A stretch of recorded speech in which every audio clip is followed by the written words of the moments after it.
புதிதாக வாங்கிய வாட்டர் ஹீட்டரில் ஏற்பட்ட கோளாறு காரணமாக மின்சாரம் பாய்ந்து கணவன் மனைவி இருவரும் அடுத்தடுத்து பலியான சம்பவம் அதிர்ச்சியை ஏற்படுத்தியுள்ளது. சென்னை ஐயப்பாக்கம் வீட்டு வசதி வாரியம் மருதம் குடியிருப்பில் வசித்து வந்தவர்கள் விஜயகுமார் சசிகலா தம்பதியினர். விஜயகுமார் அம்பத்தூர் தொழில்பேட்டையில் உள்ள ஒரு ஆட்டோமொபைல் உதிரிபாக தயாரிப்பு நிறுவனத்தில் வேலை செய்து வந்தார். தங்களுடைய உறவினரின் வீட்டில் ஈமச்சடங்கு நிகழ்விற்கு செல்ல புதனன்று விடுமுறை எடுத்துள்ளார். இந்த நிலையில் ஈமச்சடங்கிற்கு கிளம்புவதற்காக அதிகாலையில் சசிகலா குளிக்க சென்றுள்ளார்.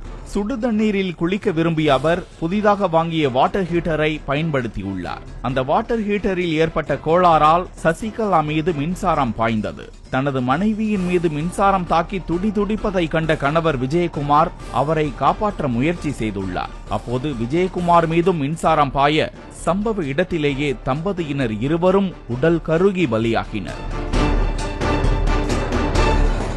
பொழுது விடிந்து காலை 11 மணி ஆகியும் வீட்டின் கதவு திறக்கப்படாததால் சந்தேகமடைந்த அக்கம் பக்கத்தினர் உள்ளே சென்று பார்த்தனர். அப்போது கணவன் மனைவி இருவரும் பிணமாக கிடந்ததை கண்டு அதிர்ச்சி அடைந்துள்ளனர். பின்னர் அவர்கள் அளித்த தகவல் அறிந்து சம்பவ இடத்திற்கு விரைந்து வந்த திருமுல்லைவாயல் காவல்துறையினர் பலியான இருவரின் உடல்களையும் மீட்டு அரசு கீழ்ப்பாக்கம் அரசு மருத்துவமனைக்கு உடற்கூறு ஆய்விற்காக அனுப்பி வைத்து விசாரணை மேற்கொண்டு வருகின்றனர்.